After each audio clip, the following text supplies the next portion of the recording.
DTM, quando a gente fala hoje, é uma sigla que ficou generalizada, mas a gente tem que começar a destrinchar os tipos de DTM. E aí esse trabalho, ele fala dos tipos de DTM, que, por exemplo, dor articular, dor muscular, sensibilidade muscular à palpação, limitação de abertura de boca, a abertura de boca assimétrica, movimentos mandibulares assimétricos, barulhos da articulação são um dos vários sinais e sintomas encontrados na disfunção temporomandibular, tá?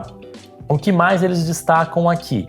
Destacam que a etiologia, a causa da DTM, pode estar relacionada a hábitos não funcionais, como roer unha, apoiar a mão sobre o queixo, forçar estruturas musculares e articulares, um hábito, por exemplo, de bruxismo, de apertar, ranger, bater, encostar os dentes também.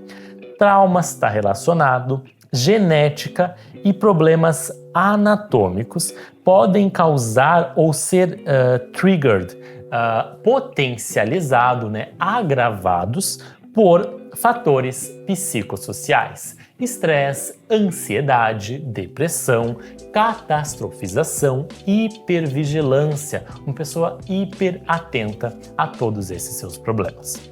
Então, a disfunção temporomandibular, aqui bem definida, ela descreve todos esses pontos, esses sinais e sintomas de travamentos musculares, articulares.